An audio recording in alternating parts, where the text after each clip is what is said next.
The Newsday continues here on One News Now. I'm Sean Yao. The new alert level system in several areas outside Metro Manila begins today. To tell us more about how that's going, we have with us Interior Undersecretary Epimaco Densing, joining us live via Zoom. Good afternoon, Yusek Densing. How are LGUs coping with the new alert level system, even if it's just the first day? Hi, Sean. Good afternoon. Everything has been fine. I've been monitoring this since this morning, and I haven't gotten any real not so good feedback on the ground. We've done the necessary briefing last Monday, and I'm sure that our local chief executives are much prepared, even with the 2 days of notice to them in terms of implementing or briefing on the alert level system. Right, so on the back of that, Yusek, what are your thoughts on this proposal of governors to defer the implementation of the alert level system to November 1 instead? Because some of them are saying the announcement had been rather abrupt. Well, I wouldn't say it was abrupt, no, because after it was approved by the IATF, this pilot or these identified regions last Thursday, immediately the next day we've informed all the governors and mayors of the highly urbanized cities and independent component cities of regions 4A, Calabarzon, that's region 7 of Central Visayas, and Davao region, region 11. And by Saturday, we already got the go signal that they intend to be part of the pilot implementation of the alert level system outside of the National Capital Region. Now, with respect to their request to move it to November 1, we'll leave it to the IATF whether they will give in to the request of the League of Provincial Governors. But in the meantime, in the absence of such a directive, we are on the go in terms of implementing this in these identified local government units outside the National Capital Region. So, all right, all systems go unless the IATF says so. Okay, we're clear on that. Now, we understand, of course, Yusek, that this whole alert level system, the goal is, of course, to roll it out nationwide. For now, though, we were just talking about certain select provinces outside the NCR. Are there already talks, as early as now, to review whether or not we should include some more provinces into the alert level system? Maybe starting today, moving forward, this will be an ongoing discussions with the governors and mayors of highly urbanized cities and independent component cities, whether to roll this out nationwide. In the meantime, we're trying to get data or additional data from the local government units so that we can have a clear recommendation whether we can roll this out on a nationwide scale. All right. Of course, we've talked about the governors, the local chief executives, the mayors, Yusek, but what about the healthcare sector? What is their general sentiment about, this new alert level system? Have you received any feedback from them? Well, no negative feedback so far, except in the beginning in September when we tried implementing this in mid-September, there was a little skepticism. But for sure, with the results coming in and the information getting positive feedback or positive information or data, I would think that it's working so far. I think what is clear here is, aside from the alert level system, identifying which specific activities or the 3Cs are being restricted, what is important is this being done in hand with a granular lockdown system. So it's important that these both systems are implemented simultaneously. All right, thank you so much for your time. DILG Undersecretary Epimaco Densing via Zoom. Thank you, sir. And Malacanang is confident that the government will not resort to a reenacted budget next year.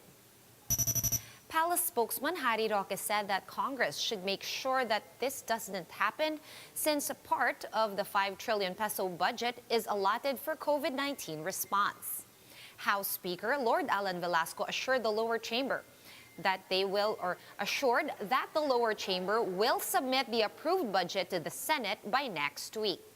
If both chambers agree on the provisions ahead of time, the president may have the budget bill signed by December. I don't think Congress can take adverse public opinion if they resort to politicking as an excuse to not to pass a COVID-related budget. And the health department says it has already given special risk allowances to 87% of eligible health workers. Man Los Baños joins us live from Pasig City for that update. Man, how many health workers is this exactly, and how come there are still a lot of health workers actually complaining that they haven't gotten their allowances and benefits? Hi, Sean. Good afternoon. The health department actually reports that it has disbursed special risk allowances to more than 456,000 health workers. During the agency's budget hearing at the Senate today, DOH said some 70,000 workers haven't received yet their SRAs. According to DOH Assistant Secretary Marlene Beltran, there are a total of 526,727 healthcare workers eligible to receive SRAs. Senators questioned why the agency is taking a long time to give out allowances. In response, the DOH said challenges are mostly administrative, like memorandums of agreement that they need to settle with health facilities first to be able to download the funds. The agency has also asked the Budget Department for an additional 2.7 billion pesos for the SRAs of almost 120,000 more workers on top of the eligible workers initially mentioned. These are workers requested by various DOH operation units and LGU healthcare facilities. Janitors, waste collectors, and other non-medical staff have also been included in the second batch of SRA distribution.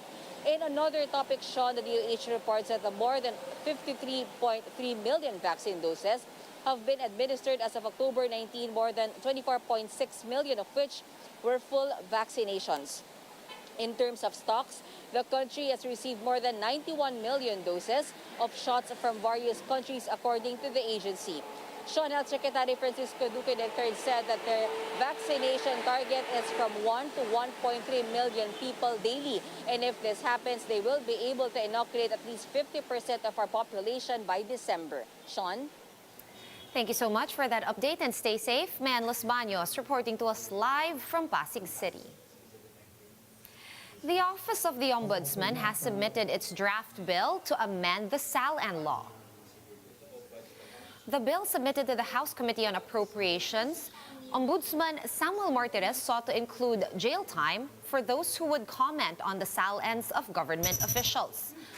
Violators of the provision will be punished with 5 years of imprisonment or a fine not exceeding 5,000 pesos or both. Bayan Muna Representative Carlos Zarate says they will carefully study the draft bill to ensure the protection of the freedom of expression and press freedom. We'll be back with more stories after this quick break. Stay with us here on One News.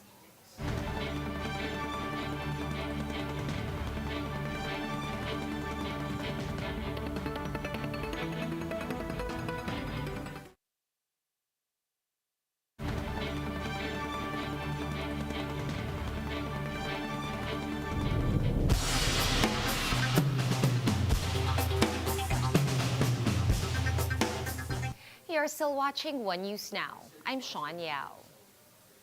Let's take a quick look at some of the latest news from around the world. North Korea's state media confirms that the country has test-fired a new ballistic missile from a submarine. This is the latest in a string of missile tests conducted by North Korea. The United States has urged Pyongyang to refrain from further provocation as Washington remains open to engage diplomatically. Over in Japan, Mount Aso spewed ash several miles into the sky earlier today, prompting authorities to issue a warning. Nearby residents and tourists were warned against possible lava flows and falling rocks. No casualties or damage have been reported so far. And China has lit the flame for the 2022 Winter Olympics after the ceremonial torch arrived from Athens, Greece. The Winter Games will be held in Beijing from February 4 to 20 next year.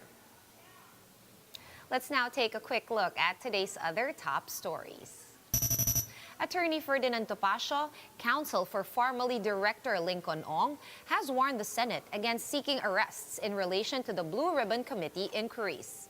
Topacio insists that a person outside the Senate cannot be arrested unless there is a standing warrant issued by the court.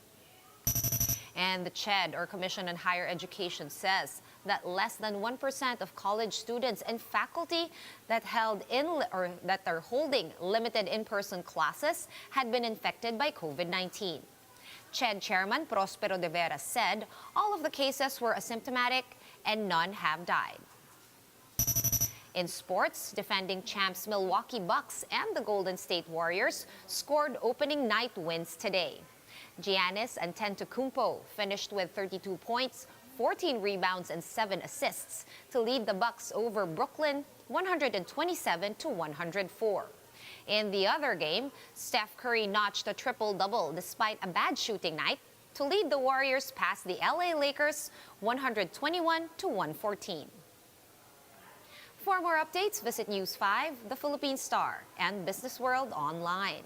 Visit our website, onenews.ph, for more in-depth analysis. You can also catch One News on the Signal Play app. Register for a free account at www.signalplay.com and stream One News live anytime, anywhere. Masks on, wash hands, and stay safe, Philippines. I am Sean Yao. We are One News.